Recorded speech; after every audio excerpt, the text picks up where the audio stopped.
Hello friends, welcome to my YouTube channel Saraswati commerce academy. तो आज हम करने वाले हैं बिजनेस स्टडीज का चैप्टर नंबर 9, जिसका नेम है choice of form of business organisation. ये है हमारी क्लास +1 की बिजनेस स्टडीज का चैप्टर नंबर 9, जो कि बहुत इंपॉर्टेंट है।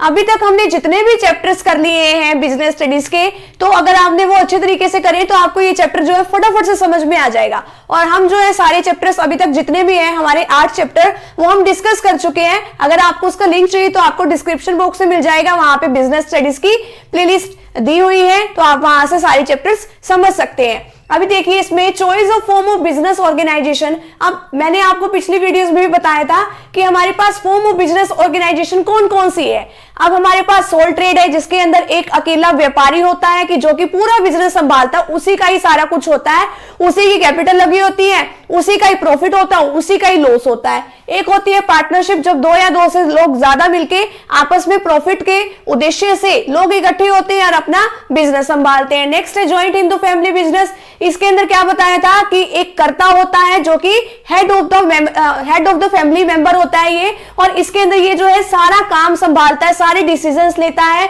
ठीक है। नेक्स्ट है कोऑपरेटिव बिजनेस। ये अपने क्या करते हैं, अपने मेंबर्स की सेवा के लिए इकट्ठे होते हैं, यानी कि उनको इनका मेन मोटिव क्या है कि लोगों को सर्विस प्रोवाइड करना है बिल्कुल कम कॉस्ट पे। तो ये सारे हमने डिस्कस कर लिए हैं। अब बात ये आती है कि कौन सा बिजनेस ऑर्गेनाइजेशन जो है हमारे लिए ठीक रहेगा। ठीक है, तो इससे पहले हमें कुछ बातें जो है इसमें डिस्कस करनी पड़ेगी। ये मैंने इजी लैंग्वेज में आपके लिए लिख दिया है यहाँ पे। देखिए सबसे पहले कैपिटल रिक्वायरमेंट, आपको कितनी कैपिटल की जरूरत है, ठीक है, अपना बिजनेस करने के लिए। अब आपको देखना है कि हाँ भाई, अब आप सोल ट्रेड का बिजनेस सेलेक्ट करेंगे, पार्टनरशिप का, ज्वाइंट हिंदू फैमिली का, या कोऑपरेटिव बिजनेस का। देखो अगर आपके पास कम कैपिटल है, ठीक है, कम कैपिटल, अगर आपके पास ज्यादा कैपिटल है, अब ये जो ऊपर वाला एरो के निशान है इसका मतलब है ज्यादा और नीचे वाले का मतलब है कम। अगर आपके पास ज्यादा कैपिटल है तो यानी कि उसमें आप पार्टनरशिप का बिजनेस सेलेक्ट कर सकते हो, ठीक है, ज्यादा कैपिटल में, या फिर आप कंपनी का बिजनेस जो है वो सेलेक्ट कर सकते हो। अगर आपके पास कम कैपिटल है तो आप सोल ट्रेड, यानी कि एक अकेला पर्सन जो है वो बिजनेस कर सकता है, तो आप ये वाला बिजनेस जो है अडॉप्ट कर सकते हो। ये तो आपकी कैपिटल रिक्वायरमेंट के ऊपर डिपेंड करता है। अब आपको पता होगा कि एक जो नॉर्मल सा सेलर है उसको थोड़ी कम कैपिटल की जरूरत होगी अपना बिजनेस स्टार्ट करने के लिए, और जो मैन्युफैक्चरर है उसको उसके कंपैरिजन में ज्यादा कैपिटल की जरूरत होती है। तो आपको देखना पड़ता है कि यहाँ पे आप कौन सा बिजनेस जो है वो सिलेक्ट करें। नेक्स्ट है लायबिलिटी ऑफ ओनर्स, जो मालिक है उनकी क्या लायबिलिटी है। अब देखो अनलिमिटेड लायबिलिटी किस किस की है, सोल ट्रेड की और पार्टनरशिप की। सोल ट्रेडर की, यहाँ पे आर और लिख देना यहाँ पे। सोल ट्रेडर का मतलब क्या है कि जो व्यापारी जो अकेला ही बिजनेस कर रहा है, ठीक है, और पार्टनरशिप में 2 या 2 से ज्यादा लोग मिलके। अब देख लो अगर लॉस हो गया ना बिजनेस में, जो इन्होंने अपने बिजनेस में कैपिटल लगा रखी है वो तो इनकी जाएगी ही जाएगी, साथ में इनकी पर्सनल एसेट्स भी जाएगी, ठीक है, उनको वो भी बेचनी पड़ सकती है लॉस के केस में। तो अनलिमिटेड लायबिलिटी होती है सोल ट्रेडर और पार्टनरशिप में,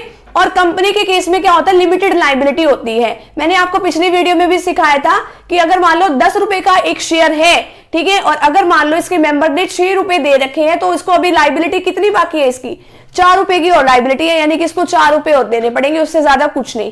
कंपनी के केस में लायबिलिटी क्या हो जाती है, लिमिटेड। और मैक्सिमम रिस्क किस में होता है, मैक्सिमम रिस्क जो है वो डिवाइड हो जाता है कंपनी के केस में। लो रिस्क किस में होता है, सोल ट्रेड और पार्टनरशिप के केस में। नेक्स्ट है फैसिलिटी इन फॉर्मेशन। अब ये देखो जो इसमें मैक्सिमम रिस्क किस में होता है, कंपनी के केस में, और कंपनी के केस में ये रिस्क जो है लोगों में डिवाइड भी होता है। और जो सोल ट्रेड है और जो पार्टनरशिप है, ये रिस्क इन्हीं लोगों के बीच में इनको बांटना भी पड़ता है। फैसिलिटी इन फॉर्मेशन, यानी कि जब कंपनी बनाते हैं तो किस तरीके से इनको काम करना है। अब फॉर्मेलिटीज, कंपनी के केस में तो इनको बहुत ज्यादा फॉर्मेलिटीज करनी पड़ती है कि इनको memorandum of association, article of association, और फॉर्मेलिटीज कम किस में होती है, सोल ट्रेड और पार्टनरशिप में। इसको रजिस्ट्रेशन कराने की भी जरूरत नहीं होती, सिंपल सा इसमें काम होता है। तो आप देख लो कि अगर आपको ज्यादा फॉर्मेलिटीज अगर आप पूरी कर सकते हो तो आप कंपनी खोल लो। अगर ये है कि आपको फॉर्मेलिटीज पूरी नहीं करनी है, आपको मुश्किल लग रहा है, तो आप कंपनी खोलने के बारे में सोच नहीं सकते हो। नेक्स्ट है कॉन्टिन्यूटी एंड स्टेबिलिटी। बिजनेस जो है चलता किस केस में रहता है, वो परपेचुअल सक्सेशन वाला जो कंपनी के केस में मैंने आपको पॉइंट बताया भी था कि कंपनी को किसी के आने जाने से कोई फर्क नहीं पड़ता है। कॉन्टिन्यूटी से बिजनेस कंपनी के केस में रहेगा और कॉन्टिन्यूटी कम किस में है, सोल ट्रेड और पार्टनरशिप के केस में। क्योंकि अगर सोल ट्रेड में अगर एक अकेला बंदा वही बिजनेस कर रहा है, मान लो उसी की डेथ होगी, वो बिजनेस हो गया बंद। और इसी तरीके से पार्टनरशिप में भी दो पार्टनर काम कर रहे हैं, उसमें से एक छोड़ के चला गया मान लो, तो वो भी आप बंद हो गया, ठीक है, क्योंकि उसके बिना तो पार्टनरशिप चल ही नहीं सकती। तो कॉन्टिन्यूटी के केस में हमारे लिए कौन बेस्ट रहता है, कंपनी, ठीक है। नेक्स्ट है हमारे पास टैक्स लायबिलिटी। अगर हमारे पास लेवल ऑफ बिजनेस ज्यादा है, हमारा बिजनेस ज्यादा बड़ा है, तो हमारी टैक्स लायबिलिटी भी ज्यादा है। अगर हमारा बिजनेस का लेवल छोटा है तो हमारी टैक्स लायबिलिटी भी कम है। नेक्स्ट है फ्लेक्सिबिलिटी। फ्लेक्सिबिलिटी का मतलब है आप अपने डिसीजन जो अपने हिसाब से चेंज कर सकते हैं। आप देखो अपने हिसाब से तो आप सोल ट्रेड जो है वो अपने हिसाब से अपना बिजनेस जो है वो चेंज कर सकता है।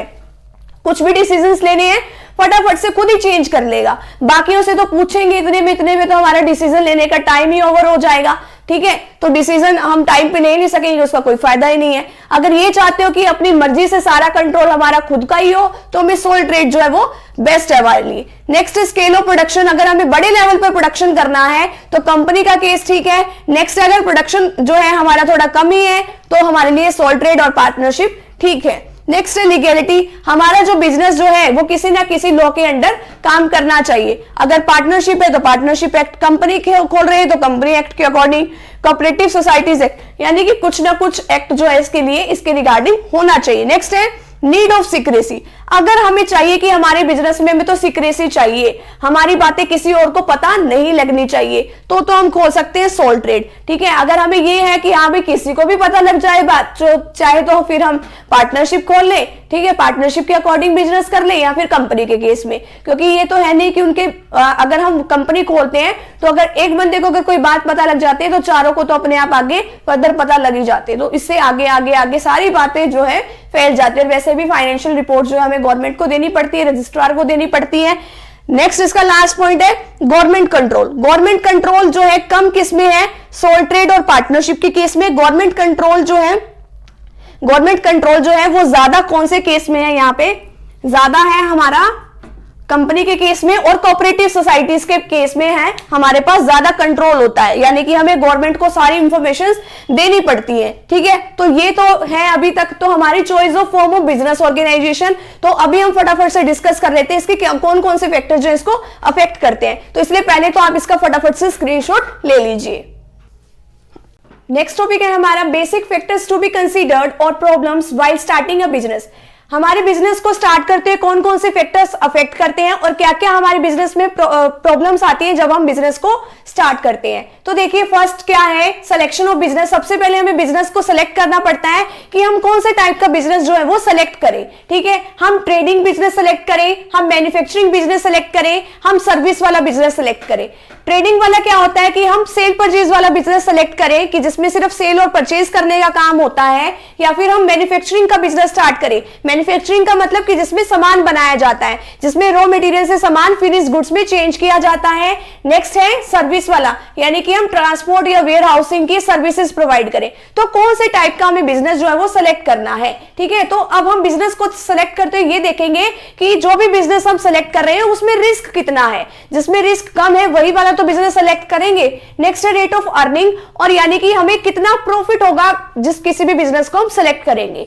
नेक्स्ट है हमारे पास scale of the business. Scale of the business के कितने बड़े पैमाने पर हम बिजनेस कर सकते हैं, ठीक है। बड़े पैमाने पे कर सकते हैं, छोटे पे कर सकते हैं, यानी कि लो लेवल पे कर सकते हैं या हाई लेवल पे कर सकते हैं। तो कौन सा बिजनेस जो है हमें सेलेक्ट करना चाहिए, ठीक है। अब नेक्स्ट है प्लेस ऑफ द बिजनेस। अब ये सारी बातें डिसाइड करने के बाद कि कौन से बिजनेस जो है सेलेक्ट करना चाहिए, कितना बड़ा हमारा बिजनेस होना चाहिए, तो उसके बाद बात ये आती है कि कौन सा बिजनेस सेलेक्ट करें, कौन सा बिजनेस का कहां पे प्लेस होना चाहिए, ठीक है। हमें वो वाला प्लेस जो है सेलेक्ट करना चाहिए कि जहां से रॉ मटेरियल हमें इजीली मिल जाए, जहां पे हमें वर्कर काम करने के लिए इजीली अवेलेबल हो जाए, जहां पे ट्रांसपोर्ट की अच्छी फैसिलिटी हो, आने जाने में कोई दिक्कत ना हो, बैंकिंग हमें फाइनेंस की अगर जरूरत पड़े तो हमें वो भी इजीली मिल जाए, ठीक है। तो प्लेस ऑफ द बिजनेस में हम ये सब बातें को देखेंगे। नेक्स्ट है फॉर्म ऑफ बिजनेस ऑर्गेनाइजेशन। हम कौन से टाइप का बिजनेस सेलेक्ट करें, सोल प्रोप्राइटरशिप, पार्टनरशिप या जॉइंट स्टॉक कंपनी।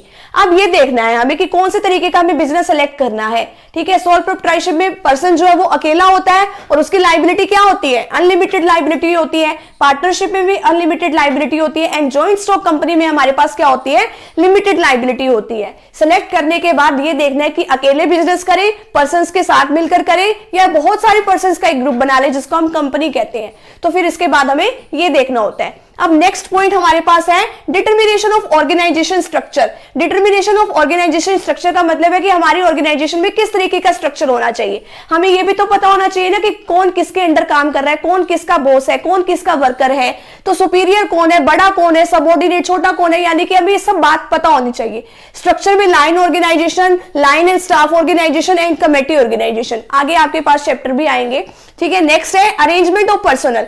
अब ये सब इतना तो देख लिया कि कौन सा बिजनेस सेलेक्ट करें, कहां पे सेलेक्ट करें, फिर उसके बाद ये भी तो देखना होता है ना कि अरेंजमेंट, कि लोगों की अरेंजमेंट। अब हमें भी तो अपने वर्कर लेके आने होते हैं अपने बिजनेस ऑर्गेनाइजेशन में, तो कहां से लेके आए, एम्प्लॉयमेंट एजेंसी से लेके आए, लेबर यूनियन से लेके आए, तो हमें अपने बिजनेस में वर्कर्स की जरूरत होती है। तो ये देखना है कि कहां से हम अपने वर्कर्स को लेके आए। नेक्स्ट है फाइनेंशियल प्लानिंग। अब ये तो है नहीं कि बिल्कुल फ्री ऑफ कॉस्ट हमारा बिजनेस हो जाएगा फ्री में ही, ठीक है। हमें कुछ ना कुछ फाइनेंस की भी जरूरत होती है। ये भी देखना होता है कि डे टू डे एक्सपेंस करने के लिए कितना पैसा चाहिए, या असेट्स खरीदने के लिए कितना पैसा चाहिए। बड़े लेवल पे जो पैसा चाहिए उसको लॉन्ग टर्म कैपिटल, जो डेली बेसिस पे काम करने के लिए पैसा चाहिए उसको वर्किंग कैपिटल कहते हैं। तो हमें ये देखना है। और ये अब पैसा कहां से आए, ठीक है। हम किसी से लोन लें, हम शेयर्स इशू करें, हम डिबेंचर्स इशू करें, तो किस तरीके से अपने ऑर्गेनाइजेशन में पैसे लेके आए। नेक्स्ट है अरेंजमेंट ऑफ फिक्स्ड असेट्स। फिर उसके बाद देखो अब हमें प्रोडक्शन करना है तो हमें फिक्स्ड असेट्स की तो जरूरत होगी, ठीक है। तो मैन्युफैक्चरिंग कंपनी है उसको तो फिक्स्ड असेट्स सबसे पहले चाहिए, क्योंकि उसको तो रॉ मटेरियल से कहां तक, फिनिश गुड्स तक अपना जो सामान है वो कन्वर्ट करना होता है, ठीक है। तो हमें अपने बिजनेस में असेट्स भी चाहिए। प्लांट लेआउट, प्लांट लेआउट का मतलब है कि जो भी हमारे पास एसेट्स हैं, इस तरीके से एसेट्स की अरेंजमेंट करनी है ताकि अच्छे तरीके से सेटअप हो जाए और हमें भी ज्यादा दिक्कत ना आए काम करते हुए, और ज्यादा कॉस्ट भी हमें ना बियर करनी पड़े। नेक्स्ट है लॉन्चिंग ऑफ बिजनेस। सारा काम जब सेट हो जाता है तो उस बिजनेस को लॉन्च कर दिया जाता है, सभी को प्रोडक्ट्स वगैरह बता दिए जाते हैं, फॉर्म्स पता चल जाती है, तो सब कुछ पता इसके अंदर चल जाता है, ठीक है। तो ये सारे हैं फैक्टर्स जो कि बिजनेस को अफेक्ट करते हैं कि हमें कौन कौन सी बातों का ध्यान रखना चाहिए, या प्रॉब्लम्स कौन कौन सी आती हैं, ठीक है। तो यहाँ पे हमारे ये जो चैप्टर नंबर 9 था ये यहीं पे कंप्लीट होता है। तो मिलते हैं नेक्स्ट वीडियो के साथ एंड नेक्स्ट टॉपिक के साथ। अगर आपको इसका स्क्रीनशॉट लेना है तो आप फटाफट से इसका स्क्रीनशॉट ले सकते हैं।